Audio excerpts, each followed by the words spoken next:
Hello दोस्तों, बाज education में आज आप सभी का फिर से स्वागत है।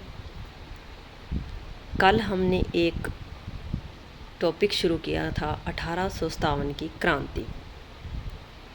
1857 की क्रांति के मुख्य कारण क्या थे, मेन कारण क्या था जिसकी वजह से 1857 की क्रांति पनपी, और उस समय भारत के अंदर कौन कौन सी सैनिक छावनियाँ मौजूद थी और वहाँ के विद्रोहीकर्ता।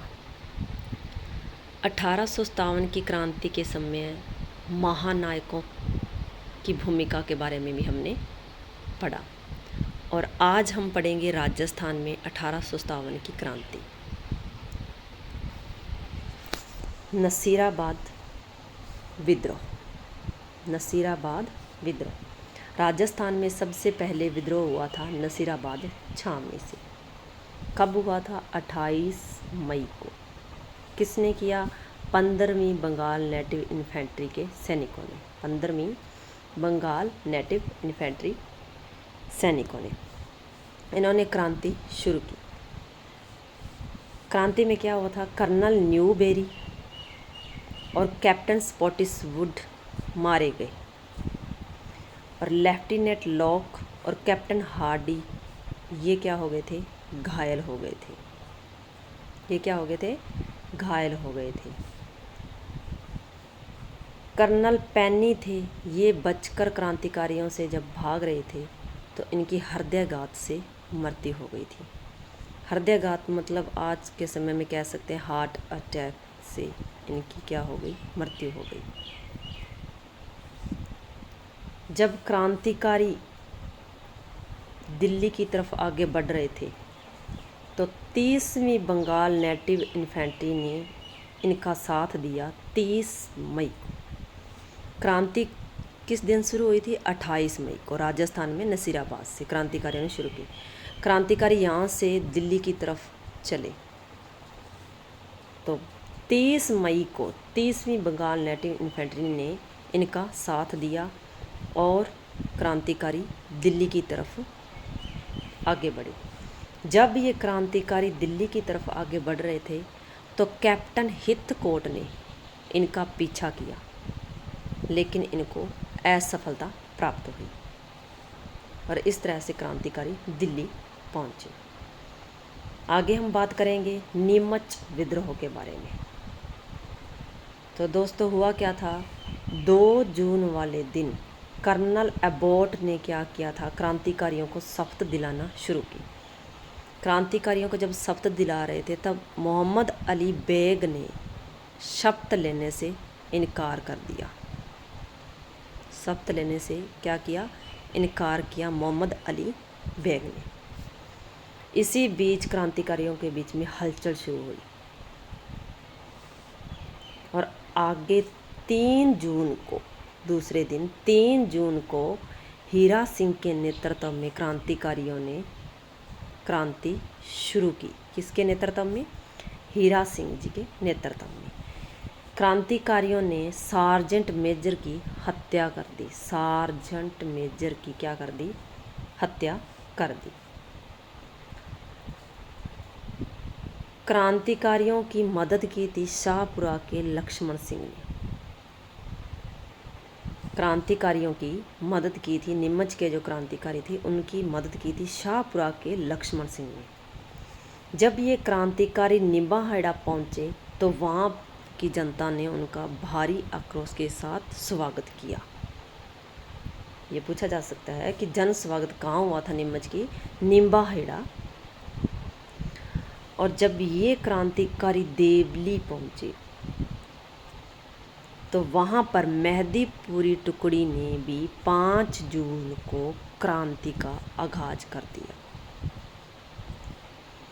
देखो दोस्तों, नीमच के अंदर तो विद्रोह हुआ था 3 जून को शुरू, और जब ये क्रांतिकारी देवली पहुँचे तो वहाँ पर क्रांति शुरू हुई 5 जून को। किसने की? मेहदीपुर टुकड़ी ने क्रांति शुरू कर दी। ये एरिया पूरा है जो मेवाड़ के अंतर्गत आता है। देवली नीमच वाला जो एरिया ये मेवाड़ के अंतर्गत आता है। तो उस वक्त मेवाड़ के जो पॉलिटिकल एजेंट थे वो कौन थे? सावर्स। कौन थे? सावर्स। तो हुआ क्या था कि जब ये क्रांति आगे इतने आक्रोश के साथ बढ़ रहे थे क्रांतिकारी, तब 40 अंग्रेज परिवार थे, उनको शरण दी थी रुग्गाराम जी ने, जो डोगला के निवासी थे, और महाराणा स्वरूप सिंह ने। कहाँ रखा गया था इनको? जग मंदिर में। और डॉक्टर मुरे और डाकेन को शरण दी थी राम सिंह पटेल ने कैसुंदा में। देखो दोस्तों, एक तरफ तो हमारे क्रांतिकारी थे, वो अपनी मांगों को मनवाने के लिए क्रांतियाँ कर रहे थे अंग्रेज़ों के विरुद्ध में, अपनी मांगें मनवाने के लिए। और दूसरी तरफ हमारे ही देश के कुछ चुनिंदा हस्तियाँ, राजा महाराजा, वो क्या कर रहे थे? अंग्रेज़ों का साथ दे रहे थे। यही कारण था हमारी असफलता का। आगे हम बात करेंगे एरनपुरा विद्रोह। एरनपुरा विद्रोह। एरनपुरा में क्या हुआ था? क्रांतिकारियों ने 21 अगस्त वाले दिन क्रांतिकारी वहाँ पहुँचे, और हॉल के जो पुत्र थे अलेक्जेंडर लॉरेंस, ये क्रांति में क्या हो गए थे? घायल हो गए थे। 21 अगस्त के बाद 23 अगस्त को 90 पूर्वीय सैनिक एरनपुरा पहुँचे। 90 पूर्वीय सैनिक एरनपुरा पहुँचे। 90 पूर्वीय सैनिक में कौन कौन से लोग शामिल थे, नेतृत्व करते थे? मोती खां, तिलक राम, शीतल प्रसाद। मोती खां, तिलक राम, शीतल प्रसाद।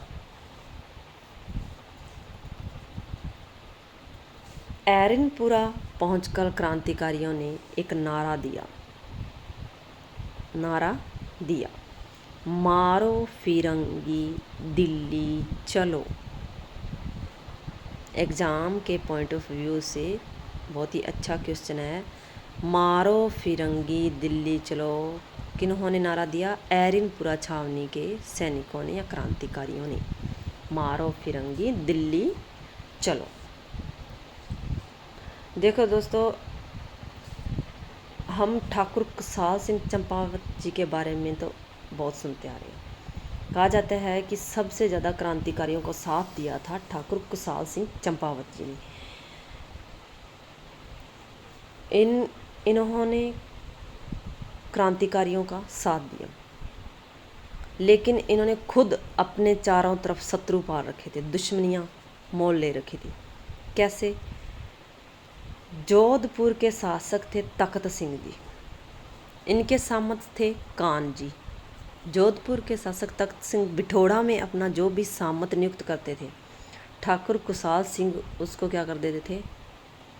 मार गिराते थे। इन्होंने क्या किया था? कान जी को मार दिया। तो जाहिर सी बात है, जोधपुर के शासक तख्त सिंह जी अब इनके लिए फूलों की माला तो लाने से थे। तो ठाकुर कुशाल सिंह जी ने अपने चारों तरफ दुश्मनी मोल ले रखी थी, लेकिन फिर भी ठाकुर कुशाल सिंह चंपावत जो आहुआ के सामंत थे, ये क्रांतिकारियों का पुरजोर के साथ देते हैं। 8 सितंबर 1857 बिठोड़ा में युद्ध हुआ। किन किन के बीच हुआ? जोधपुर के तो थे कुशल राज सिंघवी। जोधपुर के कौन थे? कुशल राज सिंघवी। और अंग्रेज अधिकारी था, वो था हिथकोट, जिन्होंने क्रांतिकारियों का दिल्ली जाते समय पीछा किया था, वही हिथकोट। और इनके सामने थे ठाकुर कुशाल सिंह चंपावत और एरनपुरा छावनी के सैनिक। इनके बीच में बिठोड़ा का युद्ध हुआ था 8 सितंबर 1857 को, और इसमें जीत हासिल हुई थी कुशाल सिंह और एरनपुरा छावनी के सैनिकों की। इन्होंने युद्ध को जीत लिया था। उसके बाद 18 सितंबर 1857 को चेलावास का युद्ध हुआ। चेलावास के युद्ध को ही काले गोरों का युद्ध भी कहा जाता है। कौन से युद्ध को काले गोरों का युद्ध कहा जाता है? क्वेश्चन में पूछा जा सकता है। चेलावास का युद्ध। चेलावास का युद्ध किन किन के बीच हुआ था? जॉर्ज पैट्रिक लॉरेंस, और इनका साथ दे रहे थे मैक मॉसन। सामने कौन थे? ठाकुर कुशाल सिंह चंपावत।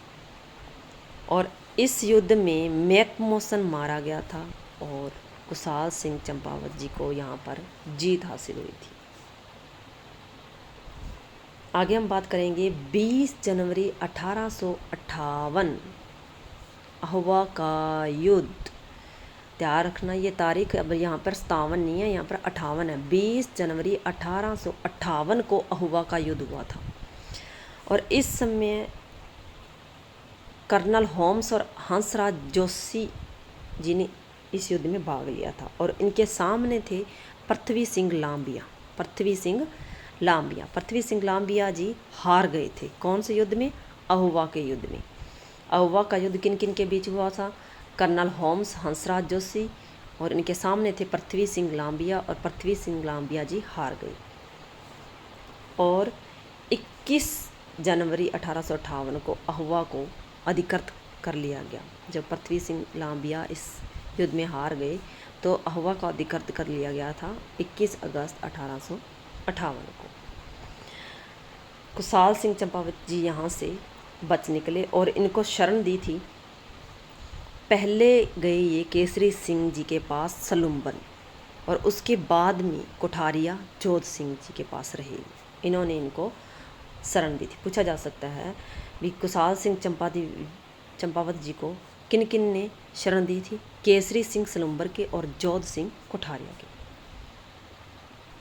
8 अगस्त 1860 में नीमच में ठाकुर कुशाल सिंह जी ने अपना क्या कर दिया था? आत्मसमर्पण कर दिया था। ठाकुर कुशाल सिंह जी ने, किन्होंने आत्मसमर्पण किया था नीमच में? ठाकुर कुशाल सिंह जी ने 8 अगस्त 1860 में। और इसकी जांच हेतु, ठाकुर कुशाल सिंह जी की जांच हेतु एक कमीशन नियुक्त किया गया था जिसका नाम था टेलर कमीशन। क्या था? Taylor commission. टेलर कमीशन ने तो जांच की थी ठाकुर कुशाल सिंह जी के बारे में। लेकिन दोस्तों एक बात ख्याल रखना कि 1857 की क्रांति की जांच के लिए जिस कमीशन की नियुक्ति की गई थी वो कौन सा कमीशन था? वो कमीशन था पिल कमीशन। नोट कर लेना, पिल कमीशन नियुक्त किया गया था 1857 की क्रांति की जांच हेतु। और ठाकुर कुशाल सिंह के लिए जो जांच नियुक्त किया गया था वो था टेलर कमीशन। ये दोनों कमीशन अलग अलग है, टेलर कमीशन और Peel commission. Taylor commission Thakur Kushal Singh से रिलेटेड है और पिल कमीशन 1857 की क्रांति की जांच हेतु नियुक्त किया गया था। 10 नवंबर 1860 को ठाकुर कुशाल सिंह जी को जेल से रिहा कर दिया गया था। मारवाड़ के विद्रोही सामंत, आगे हम पढ़ेंगे मारवाड़ के कुछ विद्रोही सामंत हुए थे। वो कौन कौन से थे? शिवनाथ सिंह आसोपा, अजीत सिंह आलनियावास, बिशन सिंह गुल्लर, जगत सिंह तुलगिरी, जोध सिंह बागोपा, चांद सिंह और पेम सिंह। ये कुछ विद्रोही करता हुए थे मारवाड़ क्षेत्र के। ये नाम है जो कहीं ना कहीं पूछे जा सकते हैं। विद्रोहियों की लिस्ट में ये नाम भी शामिल है। 1857 की क्रांति में जो मेन माता थी वो थी सुगाली माता जी। कहा जाता है कि इनके 10 सिर और 54 हाथ थे। 10 सिर और 54 हाथ थे। ये क्रांतिकारियों की मुख्य माता थी सुगाली माता। अहुआ में क्रांति के कारण ही इनको कामेश्वर मंदिर में स्थानांतरित कर दिया गया था। 1857 की क्रांति के समय कौन सी माता का मंदिर का निर्माण किया गया था? सुगाली माता। इनके 10 सिर और 54 हाथ थे। आगे हम पढ़ेंगे कोटा का जन विद्रोह। कोटा का जन विद्रोह। उस समय कोटा के राजा थे राम सिंह द्वितीय और पॉलिटिकल एजेंट थे बर्टन। विद्रोही करता थे वहाँ के वकील थे जयदयाल सिंह और रिसालदार थे मेहराब खां, और इनका साथ देने वाले 2 साथी और थे, रतन लाल और जियालाल। रतन लाल और जियालाल, हमें सिर्फ ये 2 नाम याद रहते हैं, जयदयाल और मेहराब खान, लेकिन इनके अलावा भी पूछे जा सकते हैं रतन लाल और जियालाल। एग्जामिनर ये नाम छोड़कर अब इन नामों पर ध्यान देता है, इन नामों को ध्यान से देखना, रतन लाल और जियालाल। तो दोस्तों क्या हुआ था कि जयदयाल और मेहराब खान ने अपने साथियों से मिलकर क्रांति की प्लानिंग की, लेकिन इस क्रांति की भनक अंग्रेज़ों को पहले ही लग चुकी थी, इसलिए इनको 14 अक्टूबर को ही गिरफ्तार कर लिया गया था। 14 अक्टूबर को जयदयाल और मेहराब खां को गिरफ्तार कर लिया गया। जब ये जेल में थे तो इन्होंने कहा कि हमारे तो प्लान पर ही पानी फिर गया। तो इन्होंने क्या किया, 15 अक्टूबर को बर्टन को मार दिया, और इनके जो साथ थे Frank, Arthur, doctor Seldon, doctor कॉन्टम, देवीलाल जो सलाहकार थे इनके बटन के, इन सभी को बटन के साथ मार गिराया और वहाँ से ये फरार हो गए। और राम सिंह द्वितीय को, जो कोटा के राजा थे, इनको इन्होंने क्या कर लिया था, नज़रबंदी बना लिया था, कैद कर लिया था। और बाद में महंत कन्हैयालाल गोस्वामी, जो मथुरेश मंदिर के स्वामी थे, महंत थे कन्हैयालाल गोस्वामी, इनके बीच में पड़ने से इनके बीच में समझौता हुआ और राम सिंह जी को इनकी नज़रबंदी से छुड़ाया गया था। 22 मार्च 1858 को 22 मार्च 1858 को रॉबर्ट्स कोटा पहुंचा। रॉबर्ट्स कहाँ पहुंचा? कोटा। और 30 मार्च को रॉबर्ट्स ने कोटा को क्या कर लिया, अपने अधिकृत कर लिया। और सावर्स ने कोटा के राम सिंह द्वितीय की सलामी 15 से 11 कर दी। अंग्रेज़ क्या थे, पहले जो राजा उनकी मदद करते थे तो उनको तोपों की सलामी दी जाती थी, और मदन पाल ने राम सिंह की मदद की थी, इसलिए करौली के जो राजा थे मदन पाल, इसकी तोपों की सलामी क्या कर दी थी, 13 से 17 कर दी थी। मदन पाल की सलामी बढ़ा दी गई थी और राम सिंह की सलामी घटा दी गई थी। और जयदयाल मेहराब खां को क्या कर दिया गया, फांसी दे दी गई। आगे हम पढ़ेंगे टोंक विद्रोह। वजीरुद्दौला नवाब मामा थे मीर आलम खां। वजीरुद्दौला नवाब के मामा थे मीर आलम खां। मीर आलम खां ने विद्रोह कर दिया था टोंक में, और नीमच छावनी के क्रांतिकारियों का जन स्वागत किया। टोंक के अंदर नीमच छावनी के जो क्रांतिकारी थे उनका जन स्वागत किया गया मामा मीर आलम खां की तरफ से। और ताराचंद पटेल,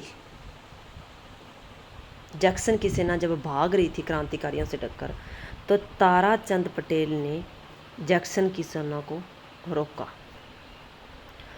और सबसे बड़ी बात ये थी कि टोंक विद्रोह ही ऐसा विद्रोह था जिसमें महिलाओं ने भी भाग लिया था।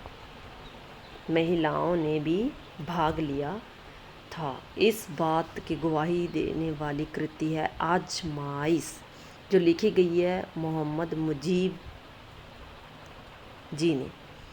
इसमें बताया गया है कि ये एकमात्र ऐसी रियासत थी जहाँ पर महिलाओं ने भी क्रांति की थी। टोंक विद्रोह में महिलाओं ने भी क्रांति की थी। मंदसौर का विद्रोही फिरोज खां को शरण दी गई थी। टोंक विद्रोह में क्रांतिकारियों ने मंदसौर का जो विद्रोही था फिरोज खां, उसको भी यहाँ पर शरण दी गई थी। आगे हम पढ़ेंगे धौलपुर विद्रोह। धौलपुर विद्रोह, यहाँ के राजा थे भगवंत सिंह, और सामने विद्रोही करता थे देवा गुर्जर। देवा गुर्जर रामचंद्र जी ग्वालियर के थे और हीरालाल जी इंदौर के थे। ये विद्रोही करता थे और इनका दमन किया था पटियाला के नरेंद्र सिंह ने। धौलपुर के अंदर जो विद्रोही करता हुए थे देवा गुर्जर, और इनके साथ और जो विद्रोही करता हुए थे वो थे रामचंद्र ग्वालियर के और हीरालाल इंदौर से। इन सभी क्रांतिकारियों का दमन किया था पटियाला के नरेंद्र सिंह ने। आगे हम पढ़ेंगे जयपुर विद्रोह। जयपुर विद्रोह के समय राजा थे राम सिंह सेकंड और पॉलिटिकल एजेंट थे ईडन जयपुर के। और यहाँ पर विद्रोही करता कौन थे? शादुल खां, विलायत खां, उस्मान खां विद्रोही करता था। लेकिन कहा क्या जाता है कि यहाँ पर क्रांति नहीं हुई, जयपुर में क्रांति नहीं हुई।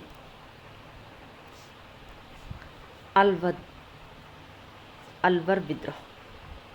राजा थे विनय सिंह और ये कौन थे? अंग्रेज़ों के समर्थक। अलवर के राजा अंग्रेज़ों के समर्थक थे विनय सिंह जी। और दीवान थे फैजुल्ला खां, ये थे क्रांतिकारियों के समर्थक। तो जाहिर सी बात है क्रांति होना निश्चित था। राजा विनय सिंह अंग्रेज़ों के समर्थक थे और दीवान फैजुल्ला खां क्रांतिकारियों के। आगे बात करेंगे हम भरतपुर विद्रोह। भरतपुर विद्रोह के बारे में बात करेंगे। भरतपुर में राजा थे जसवंत सिंह।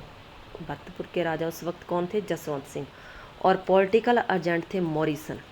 पॉलिटिकल एजेंट कौन थे? मॉरिसन। यहाँ पर क्रांति होती उससे पहले ही गुर्जर और मेवों के बीच में क्रांति शुरू हो गई थी। इसी कारण से जो पॉलिटिकल एजेंट थे मॉरिसन, उनको क्या किया गया? आगरा भेज दिया गया। आगे हम पढ़ेंगे बीकानेर विद्रोह के बारे में। बीकानेर के राजा थे सरदार सिंह जी। इन्होंने क्या किया था? भी अपनी रियासत से बाहर जाकर अंग्रेज़ों का साथ दिया था। देखो हमारे देश का दुर्भाग्य, अपने ही राजा अंग्रेज़ों का साथ दे रहे हैं, वो भी अपनी रियासतों से बाहर जाकर। और इसी के फलस्वरूप अंग्रेज़ों ने आगे चलकर इनको 41 गांव उपहार स्वरूप दिए थे, क्योंकि इन्होंने मदद जो की थी इनकी। अच्छा होता अगर ये क्रांतिकारियों का साथ देते तो हो सकता था 1857 की क्रांति हमारी आखिरी क्रांति होती। तो ये थी 1857 की क्रांति के समय राजस्थान में कौन कौन सी सैनिक छावनियाँ हुई और वहाँ पर क्रांतिकारी कौन कौन हुई। अब हम कुछ कृतियों के बारे में पढ़ेंगे, कुछ दिग्गजों के बारे में पढ़ेंगे। अमरचंद भाटिया।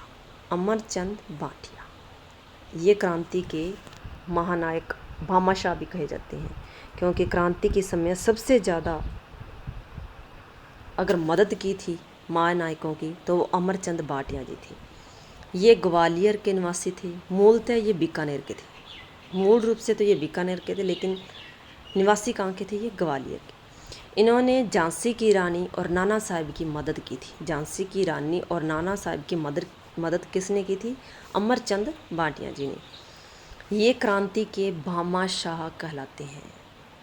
ये क्रांति के भामाशाह कहलाते हैं। राजस्थान के मंगल पांडे भी अमरचंद जी भाटिया जी को कहा जाता है। क्रांति के अगर पहले शहीद की बात की जाए तो अमरचंद जी भाटिया ही थे। आगे हम पढ़ेंगे ढूंग जी और जवाहर जी। ढूंग जी और जवाहर जी ये सिक्कर के पटौदी सामंत थे। डाकू इनको उपनाम दिया गया था। डाकू इनको उपनाम मिला था। ये क्या करते थे?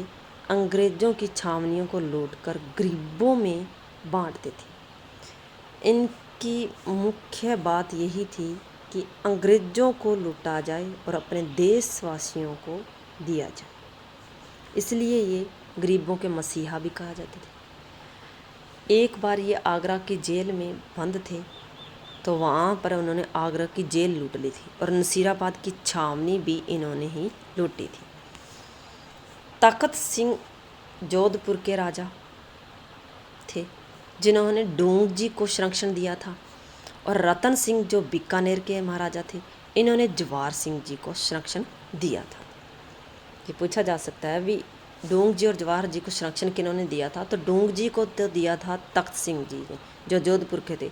ठाकुर कुशवाहा सिंह के साथ इनका मुठभेड़ चल रही थी, उन्होंने सामंत को मारा था इनके, वही तख्त सिंह। उन्होंने डोंग जी को मदद दी थी। और रतन सिंह जो बीकानेर के थे, उन्होंने जवाहर जी को संरक्षण दिया था। अब हम आगे पढ़ेंगे कि 1857 की क्रांति के बारे में कुछ कृतियाँ लिखी गई थी, जिसमें है Rajasthan rules in struggle of 1857 की कृति। ये लिखी गई है नाथूराम खड़गावत सिंह जी द्वारा। और मांझा प्रवास लिखी गई है विष्णु गोडसे द्वारा, जो मराठी भाषा में लिखी गई है। मांझा प्रवास मराठी भाषा में लिखी गई कृति है विष्णु गोडसे की। और 1857 की क्रांति की समाप्ति के बाद बोर्ड ऑफ कंट्रोल और बोर्ड ऑफ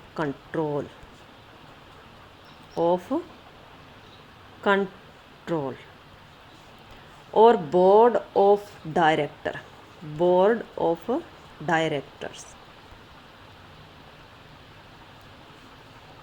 इन पदों को क्या कर दिया गया था? समाप्त कर दिया गया था। 1857 की क्रांति के बाद में बोर्ड ऑफ कंट्रोल और बोर्ड ऑफ डायरेक्टर्स के जो पद थे, इनको क्या कर दिया गया था? समाप्त। और डिजरायल नामक एक अंग्रेज हुए थे, जिन्होंने इस क्रांति के बारे में लिखा था कि ये राष्ट्रीय विद्रोह था। 1857 की क्रांति के बारे में डिजरायल ने लिखा था कि यह 1857 की क्रांति नहीं, ये राष्ट्रीय विद्रोह था। और 1857 की क्रांति के लिए जो जांच कमेटी थी, वो थी पिल कमीशन। और 1857 की क्रांति को स्वतंत्रता संग्राम किन्होंने कहा था? वी.डी. सावरकर जी ने। ये कुछ टॉपिक पॉइंट हैं, नोट कर लेना। और इसी के साथ आज का ये टॉपिक समाप्त होता है। हमारा ये टॉपिक कैसा लगा आप सभी को कमेंट बॉक्स में मेंशन ज़रूर करना। अगर इससे रिलेटेड कोई भी टॉपिक छूटता है, 1857 की क्रांति से संबंधित कोई भी भूलवश टॉपिक छूट जाता है, तो प्लीज़ आप कमेंट बॉक्स में मेंशन ज़रूर करना। कहते हैं ना कि ज्ञान बांटने से बढ़ता है।